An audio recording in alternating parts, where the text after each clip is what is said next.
जी हाँ, तो 40 बंधक अब तक लापता हैं और अब उन बंधकों की हो रही है तलाश जिसका अता पता इजराइल को हमास तक नहीं दे पा रहा है। शुरुआत करेंगे इस वक्त की बड़ी खबर के साथ। इजराइल हमास के बीच टकराव बढ़ सकता है, बंधकों के मुद्दे पर फिर छिड़ सकती है जंग। हमास की कैद से इजराइल के 40 बंधक लापता। बंधकों के लापता होने पर भड़का इजराइल। इजराइल ने गाजा पर बड़े हमले की दी है धमकी। तो 40 बंधक लापता हैं और उनके बारे में हमास भी जानकारी नहीं दे पा रहा है। ऐसे में ये तनाव और बढ़ सकता है। और आइए अब आपको बताते हैं कि 40 बंधकों के लापता होने की पूरी कहानी क्या कहती है, क्यों ये इजराइल हमास के बीच बड़े युद्ध की वजह बन सकते हैं। 40 बंधकों को गायब किसने किया, अब सवाल ये उठता है। बंधकों पर तकरार है। हमास की कैद से 40 बंधक लापता हो गए हैं और हमास ने बंधकों की जानकारी नहीं होने की बात कही है।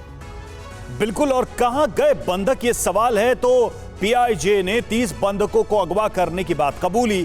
10 बंधकों के बारे में अभी कोई जानकारी नहीं मिल पाई है। जी हाँ, इसके अलावा इजराइल पर दबाव बनाने की रणनीति हो सकती है। हमास पीआईजे के बीच टकराव का जो नतीजा है वो हो सकता है। अब इसमें बड़ी बात निकलकर सामने आ रही है। 10 बंधकों के बारे में अभी भी कोई जानकारी नहीं मिल रही है। बड़ी बात आपको बता रहे हैं कि कैसे रणनीति दबाव बनाने की हो सकती है इजराइल पर हमास की ओर से, और ये एक तरह से प्रेशर क्रिएट करने की हो सकती है कोशिश। और देखिए, बंधकों पर बेहद हैरान करने वाली खबर सामने आ रही है। दूसरे आतंकी संगठनों को दे रहा बंधक। जी हां, इजराइल और अमेरिकी एजेंसियां इसको लेकर सतर्क हैं। बंधकों को शिफ्ट करने पर तनाव बढ़ा। कई बंधकों के शिफ्ट किए जाने की भी खबर सामने आ रही है। तो ये खबर अपने आप में बहुत चौंकाने वाली है। इजराइल और अमेरिकी एजेंसियां इसको लेकर काफी सतर्क हैं। बंधकों को शिफ्ट करने की खबरें सामने आ रही हैं और इसको लेकर टेंशन बढ़ती जा रही है। मनीष झा हमारे साथ, हमारे सहयोगी इस वक्त जुड़ चुके हैं। मनीष, ये खबर बहुत हैरान करने वाली है कि बंधकों को ट्रांसफर किया जा रहा है, उन्हें शिफ्ट किया जा रहा है, एक जगह से दूसरी जगह हटाया जा रहा है। ये शिफ्टिंग क्या है और इसमें सबसे बड़ी चिंता अमेरिका या इजराइल की एजेंसियों की क्या है? बिल्कुल रवि, देखिए अभी जब हम लोग बात कर रहे हैं कि 40 बंधक कहाँ हैं, तो 40 बंधकों में से इन 4 बंधक जो एक परिवार है इजराइल का, एक विवास परिवार जिसमें माँ बाप, एक 10 महीने की बच्ची और 4 महीने का बच्चा, इनके बारे में थोड़ा सा सुराग लगा है और जिसकी वजह से अब इजराइल और अमेरिका की एजेंसियां काफी सतर्क है, क्योंकि किसी खास रणनीति के तहत हमास जानबूझकर इन बंधकों को दूसरे आतंकी संगठनों को शिफ्ट कर रहा है। हालांकि ये जो 4 सदस्यों का परिवार है ये साउथ गाजा के खान यूनुस में से लोकेट किया गया है। तो आखिर क्या रणनीति है, क्यों हमास अपने बंधकों को दूसरे आतंकी संगठनों को शिफ्ट कर रहा है? या तो फिर आने वाले दिनों में वो अपनी शर्तें और बढ़ाएगा कि देखिए हमारे पास बंधक नहीं है, दूसरे के पास बंधक है, उनसे हमें लेने होंगे, उनकी ये अलग मांग है, हमारी अलग मांग थी। तो इस तरह की चीजें भी हो सकती है। दूसरी बात यह है कि साउथ गाजा को सेफ रखने के लिए आने वाले दिनों में शायद बंधकों को वहां ट्रांसफर किया जा रहा है। और तीसरी और सबसे अहम बात यह है कि इस मामले में हमास के नियंत्रण से बाहर भी कई और प्लेयर काम कर रहे हैं। तो कई सारी बातें हैं इन बंधकों को लेकर, लेकिन निश्चित तौर पर इजराइल के लिए ज्यादा दबाव। बड़ी बात आप कह रहे हैं कि मनीष, इस बात को भी रूल आउट नहीं किया जा सकता कि कोई और प्लेयर्स हैं इस युद्ध के मैदान में। क्यों शिफ्ट किया जा रहा है, 40 बंधक कहां गए, बड़े सवाल है। क्या हमास का कोई पैतरा यहां पर सामने आ रहा है? ये तमाम सवाल इस बीच बने हुए हैं। एक बड़ी खबर बता देते हैं मनीष, आपके पास लौटेंगे। बड़ी खबर है, इजराइल हमास के बीच बंधकों की रिहाई पर एक और नई डील सामने आ रही है। 2 दिनों के लिए बंधक रिहाई डील बढ़ी है। 2 दिनों में हमास 20 इजरायली बंधक अब रिहा करेगा और बदले में इजराइल के 60 कैदियों को रिहा करेगा। इजराइल 60 कैदियों को रिहा करेगा। 4 दिन का सीजफायर हुआ जिसमें 51 इजरायली बंधक रिहा किए गए, 150 फिलिस्तीनी कैदी बदले में रिहा हुए। और इस बीच डील बढ़ी है। मिस्र कतर की मध्यस्थता से 2 दिन के लिए ये डील बढ़ाई गई है। और आपको बता दें कि इजराइल में 7 अक्टूबर को हुए हमास के हमले का एक और खौफनाक वीडियो सामने आ गया है जो हमास लड़ाकों की क्रूरता के सबूत पेश करता है। इजरायली सेना की ओर से जारी इस वीडियो में हमास की दहशत लीला साफ देखी जा सकती है। 7 अक्टूबर के नरसंहार के दिन किबुत्ज की सीमा से दाखिल हुए हमास के खूंखार दस्ते के पास हाईटेक हथियार थे। रिहायशी इलाके में दाखिल होते ही इन्होंने सबसे पहले एक पेट्रोल पंप और गैस फिलिंग सेंटर पर धावा बोला। पेट्रोल पंप पर दनादन फायरिंग की आवाज सुनकर पास के एक जनरल स्टोर के कर्मी बाहर निकल आए। पहली नजर में उन्हें माजरा समझ में नहीं आया, लेकिन हमलावरों के रंग ढंग देख उन्हें ये समझते देने लगी कि ये हमास के हमलावर हैं। अपनी जान बचाने के लिए दोनों भागे। किसी तरह पीछे के दरवाजे से दोनों बाहर निकल पाए और अपनी जान बचा पाए। वीडियो में आप देख सकते हैं कि कैसे दुकान में छानबीन के बाद हमास के हमलावरों ने लूटपाट की और शहर में आतंक मचाया। पेट्रोल पंप पर कुछ लोग केवल इसलिए बच गए क्योंकि हमास लड़ा के लूटपाट में व्यस्त होने से उन्हें भागने का पूरा मौका मिल गया। 7 अक्टूबर को हमास के हमले में किबुत्ज में सैकड़ों निर्दोष लोगों की जान चली गई थी और 250 लोगों को हमास लड़ा के बंधक बनाकर ले गए। और गाजा के अल शिफा अस्पताल में आईडीएफ का छापा। अस्पताल के अंदर फिर मिली नई सुरंग के अंदर हमास का कमांड सेंटर।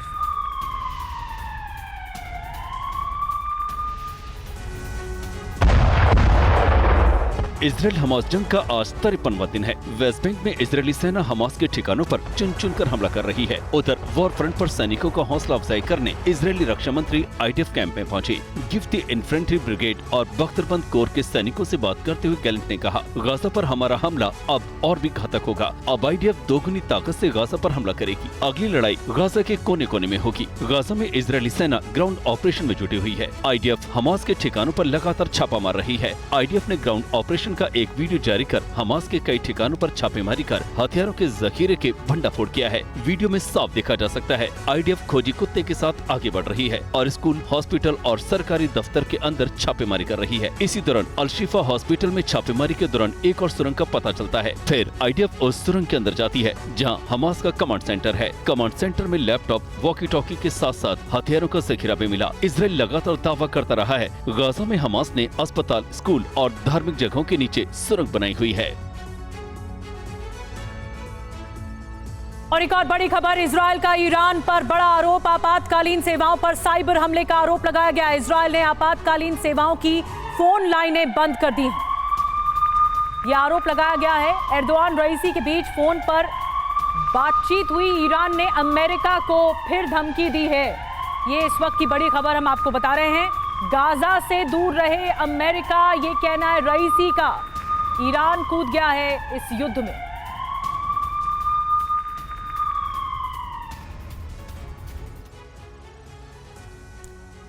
और इजरायल ने ईरान पर किन आपातकालीन सेवाओं पर साइबर हमले करने का आरोप लगाया है, जल्दी से उसको भी समझते हैं। हालांकि इस तरह के आरोप पहले भी लगे हैं साइबर हमले के। तो इजरायल पर ईरान का साइबर अटैक, देखिए इजरायली कंपनियों और संस्थानों को निशाना बनाया गया, यह भी आरोप लगा है। और इजरायली मीडिया के हवाले से ये सारी खबरें सामने आई हैं। इजरायल के डिजिटल इंफ्रास्ट्रक्चर पर साइबर अटैक किया गया है, साइबर अटैक करने का आरोप लगाया गया है। इजरायल की आपातकालीन सेवाओं को ठप करने की भी कोशिश की गई है। ऐसे समय में जब ये युद्ध चल रहा है, ये तनाव चल रहा है, ऐसे में आपातकालीन सेवाओं को ठप करने का प्रयास ईरानी हैकर्स ने पुलिस, फायर ब्रिगेड के ई नेटवर्क को टारगेट किया है ताकि उनकी सेवाओं को बाधित किया जा सके। इजरायल ने आपातकालीन सेवाओं की फोन लाइनें तक बंद कर दी हैं। और अब देखिए कि ये आरोप ईरान पर लग रहा है ठीक तब जब इस वक्त मिडिल ईस्ट में तनाव चरम पर है। और एक और बड़ी खबर मिल रही है, कैस्पियन सागर में ईरान करेगा शक्ति प्रदर्शन। ईरान ने डेलमैन को समंदर में उतार दिया है। ईरान की जंगी तैयारी से मिडिल ईस्ट में तनाव पसरा हुआ है।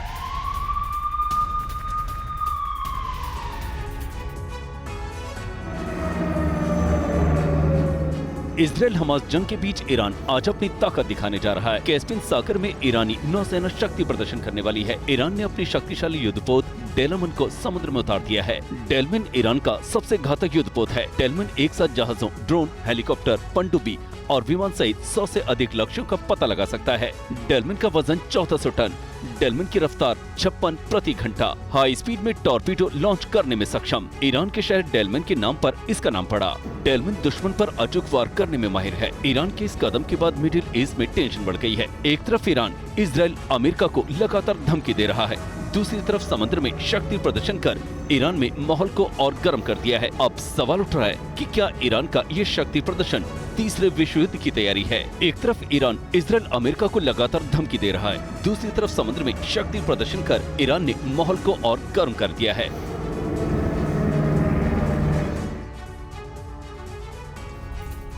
और तुर्की के राष्ट्रपति एर्दोआन और ईरानी राष्ट्रपति रईसी के बीच फोन पर बातचीत हुई है। ईरान ने अमेरिका को फिर दी धमकी, गाजा से अमेरिका रहे दूर, रईसी ने कहा।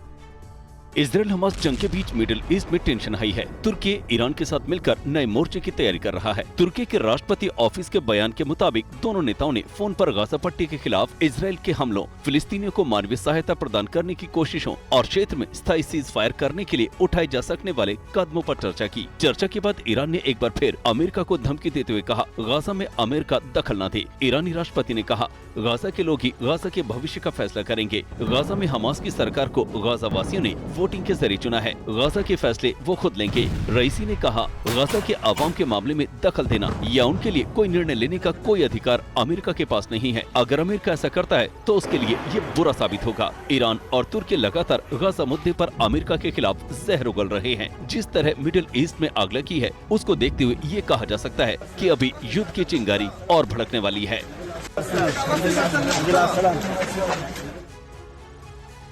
और अमेरिकी राष्ट्रपति जो बाइडेन का बहुत बड़ा बयान, इजराइल गाजा की सुलह पर बाइडेन का बयान, हम 2 स्टेट सॉल्यूशन पर काम करेंगे।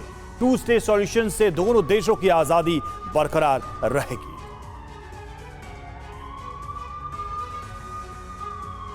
तो 2 स्टेट्स थियरी को लेकर एक बार फिर से बाइडेन ने साफ कहा है कि दोनों देशों की आजादी के लिए यह सिद्धांत बहुत जरूरी है और इसे लागू करना, इसको अमल में लाना बहुत जरूरी है ताकि शांति बनी रहे इस पूरे इलाके में। और देखिए, इजराइल गाजा रिश्तों में अमेरिका सबसे अहम कड़ी है।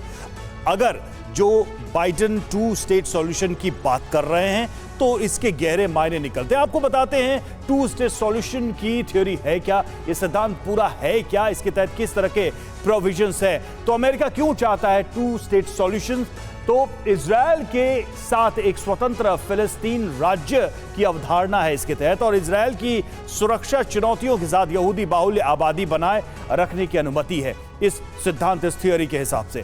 फिलिस्तीनियों के लिए अलग देश की व्यवस्था का प्रावधान है, यानी कि एक फिलिस्तीन देश रहेगा, स्वतंत्र देश के तौर पर रहेगा। 1947 में पहली बार 2 स्टेट सॉल्यूशन सामने आया था। 1991 में अमेरिका की मध्यस्थता से 2 स्टेट सॉल्यूशन पर सहमति बनी। बाद में इजराइल फिलिस्तीन विवाद बढ़ने से जमीन पर यह थ्योरी नहीं उतर पाई। एक बार फिर से जो बाइडेन इसी की वकालत करते नजर आ रहे हैं और उनका मानना है कि यह थ्योरी ही यहां पर शांति लेकर आएगी।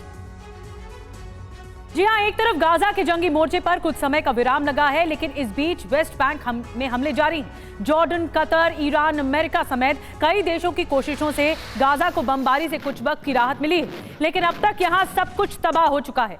50% से ज्यादा इमारतें तहस नहस हो चुकी हैं।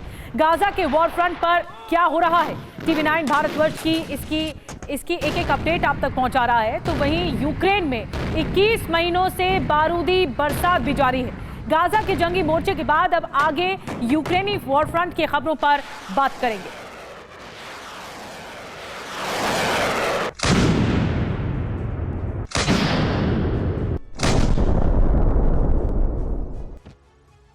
और अब देखिए रूस यूक्रेन युद्ध से जुड़ी हुई इस वक्त की सबसे बड़ी खबरें। बड़ी खबर आपको बता दें, पहली बड़ी खबर, ज़पोरिज़िया में रूस यूक्रेन में भीषण जंग चल रही है। यूक्रेन ने रूसी टैंक को मार गिराया है। एंटी टैंक माइन से टैंक ध्वस्त हो गया।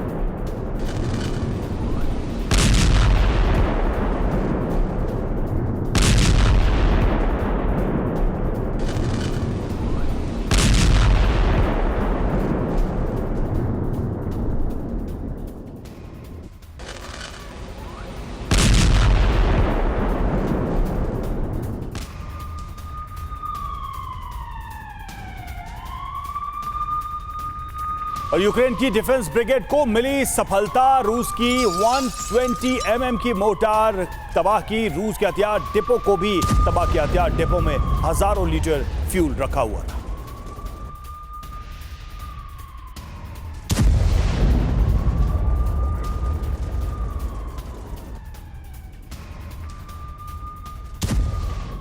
और एक और बड़ी खबर, रूस यूक्रेन युद्ध से आया चौंकाने वाला वीडियो भी। युद्ध के मैदान में रूसी गनर हुआ ढेर। गन लोड करते समय गोली लग गई, दुश्मन की गोली का बना शिकार। और अवदीवका में यूक्रेनी मिलिट्री को मिली सफलता। यूक्रेनी मैकेनाइज्ड ब्रिगेड ने की भारी गोलीबारी में रूसी सैनिक मारे।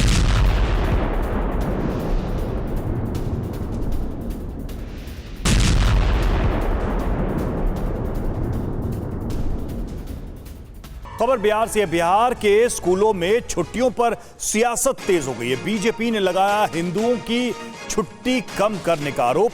केंद्रीय मंत्री गिरिराज सिंह का नीतीश सरकार पर हमला। ईद मुहर्रम की छुट्टियां बढ़ाना गज़वाए हिंद का हिस्सा। गिरिराज ने इस्लामिक रिपब्लिक ऑफ बिहार भी कहा। बिहार के शिक्षा विभाग ने जारी किया है छुट्टियों का कैलेंडर।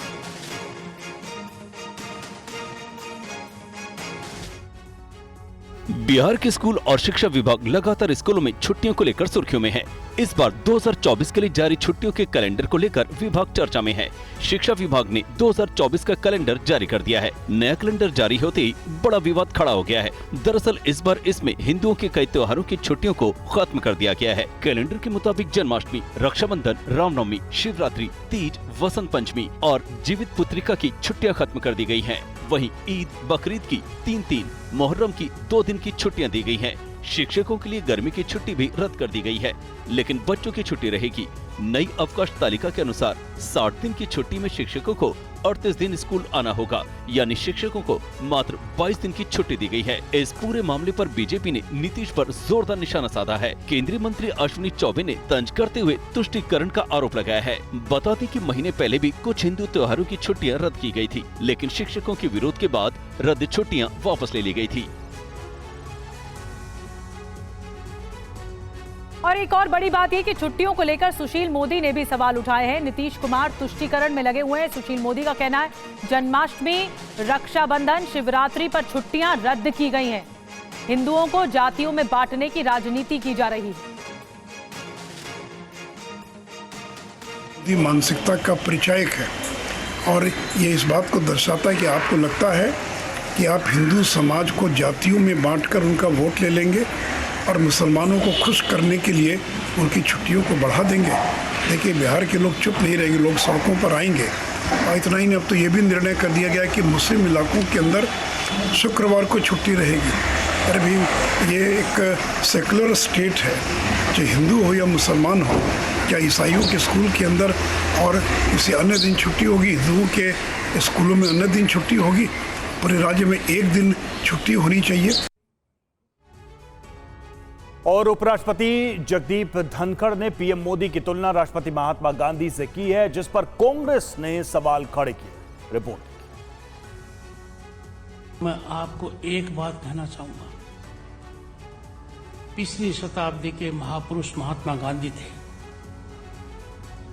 इस शताब्दी के युग पुरुष नरेंद्र मोदी हैं। उपराष्ट्रपति जगदीप धनखड़ के इस बयान के बाद विवाद शुरू हो गया है। दरअसल उपराष्ट्रपति धनखड़ जैन गुरु और दार्शनिक श्रीमद राजचंद्र जी को समर्पित एक कार्यक्रम को संबोधित कर रहे थे। अपने संबोधन में उन्होंने प्रधानमंत्री नरेंद्र मोदी की तुलना महात्मा गांधी से कर डाली। महात्मा गांधी जी ने सत्याग्रह और अहिंसा से हमें अंग्रेजों की गुलामी से छुटकारा दिलाया। भारत के यशस्वी प्रधानमंत्री श्री नरेंद्र मोदी जी ने देश को उस रास्ते पर डाल दिया जिस पर हम सदैव देखना चाहते थे।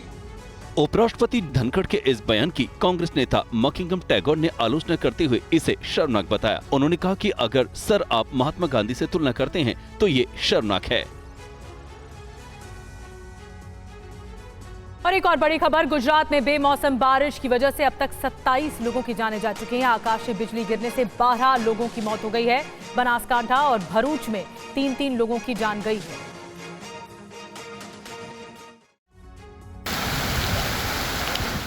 गुजरात में बेमौसम हुई मूसलाधार बारिश से जनजीवन अस्त व्यस्त हो गया है। भारी बारिश और बिजली गिरने से 27 लोगों की मौत हो गई है। भारी बारिश की चपेट में आकर 79 मवेशियों की भी मौत हुई है। भारी बारिश का सबसे ज्यादा असर गुजरात के अमरेली, सुरेंद्रनगर, मेहसाणा, बोटाड, पंचमहल, खेड़ा, सबरकांठा, सूरत और अहमदाबाद जिलों में पड़ा है। इन जिलों में भारी बारिश के साथ 5 किलोमीटर प्रति घंटे की रफ्तार से तेज हवाएं भी चली हैं, जिससे जानमाल का भारी नुकसान हुआ है। वहीं तमिलनाडु के कई हिस्सों में तेज बारिश हुई। लगातार हुई बारिश से लोगों को काफी परेशानी का सामना करना पड़ा। सड़कों से लेकर रिहायशी इलाकों में पानी भर गया। सड़कों पर जल जमाव की वजह से लंबा जाम लग गया, जिससे लोगों का अपने घरों से बाहर निकलना भी मुश्किल हो गया। राजधानी दिल्ली के भी कई इलाकों में बारिश हुई। बारिशों ने और बिजली चमकने के कारण सोमवार को कम से कम 16 उड़ानों को दिल्ली से डाइवर्ट करना पड़ा। डाइवर्ट की गई 16 उड़ानों में से 10 को जयपुर किया गया। हालांकि हल्की बारिश से तापमान में गिरावट देखने को मिली, जबकि प्रदूषण की मार झेल रही दिल्ली को थोड़ी राहत जरूर मिली है। और काशी में देव दीपावली धूमधाम से मनाई गई। लाखों दीपों से घाट जगमग होते। इस अलौकिक दृश्य को देखने के लिए देश भर से करीब 10 लाख लोग वाराणसी पहुंचे थे। काशी में सोमवार को देव दीपावली पर 21 लाख दिए जलाए गए। शाम को जगह जगह रंगोली बनाई गई। इसके बाद 100 घाटों और गंगा की रेती में दिए जलाए गए। दशाश्वमेध घाट पर भव्य गंगा आरती हुई। लाइटिंग और 3D लेजर शो से आसमान रंग बिरंगा हो गया। इसे देखने के लिए देश भर से लाखों लोग मौजूद थे। इसके अलावा नमो घाट पर 70 देशों के राजदूत और 150 से ज्यादा विदेशी डेलीगेट्स भी आए थे। इस मौके पर विदेशी भक्त झूम उठे। मेहमानों ने कार्तिक पूर्णिमा के अवसर पर मिट्टी के दिए जलाते हुए देखे और ऐतिहासिक शहर वाराणसी में गंगा आरती और देव दीपावली भी देखी।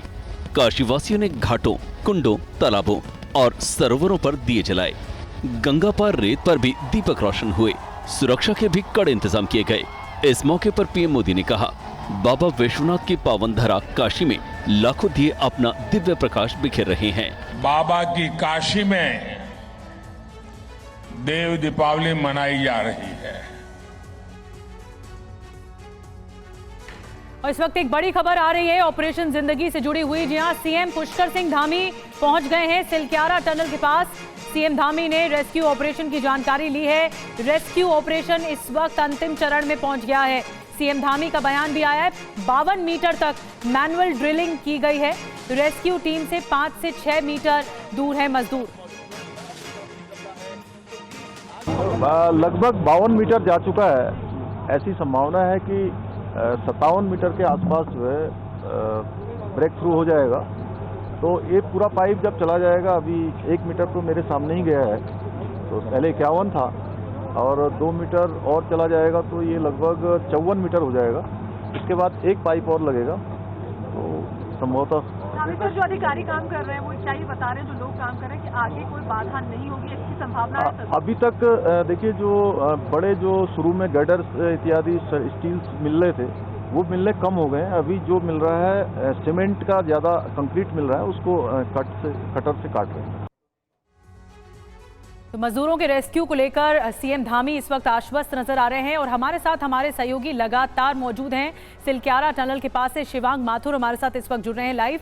शिवांग, आज क्या उम्मीद है? जैसा कि सीएम धामी भी कह रहे थे कि मैनुअल ड्रिलिंग 52 मीटर तक की गई है और अब 5 से 6 मीटर ही बची है। आज उम्मीद की जाए कि मजदूरों को निकाला जाएगा?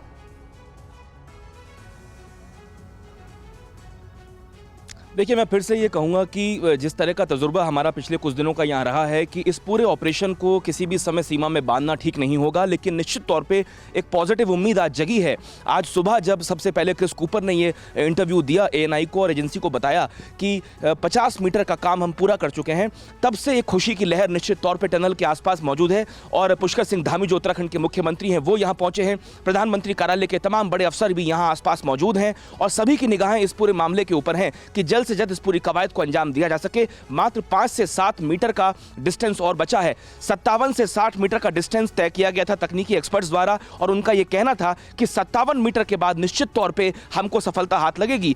कुछ लोगों का यह भी कहना है, जो मजदूर निकल के बाहर आ रहे हैं, कि उनको मलबे के पीछे से जो 41 मजदूर मौजूद हैं, जो श्रमिक मौजूद हैं, उनकी आवाजें सुनाई पड़ रही हैं। यह बहुत पॉजिटिव खबर हम आपको बता रहे हैं और दर्शकों को यह भी बता दें कि जो वर्टिकल ड्रिलिंग हो रही थी वो भी लगातार आगे बढ़ रही है। 36 मीटर से ऊपर का जो आंकड़ा है वो छू चुकी है। 86 मीटर उसको पहुंचना है, लेकिन उसमें 100 घंटे का वक्त लग सकता है। उसमें कुछ घंटे निकल चुके हैं, लेकिन जो उम्मीद की किरण नजर आई है वो हॉरिजॉन्टल ड्रिलिंग से ही आई है। जो वेल्डिंग करके पाइपों की सुरंग 800 mm की बनाई गई थी, उसी के अंदर से जो पिकर्स गए हैं, जो उन लोगों को सफलता हाथ लगी है। ये बहुत बड़ी खबर है। 45 मीटर तक अमेरिकन ऑगर मशीन। लगातार तस्वीरें दिखा रहे हैं, आगे भी आपसे डिटेल में जानकारी लेंगे शिवांग, लेकिन एक सकारात्मक इस वक्त चरण में पहुंचा है रेस्क्यू ऑपरेशन और बहुत उम्मीदें हैं कि आज मजदूरों को निकाल लिया जाएगा। शिवांग बने रहिए आप हमारे साथ। फिलहाल शुक्रिया।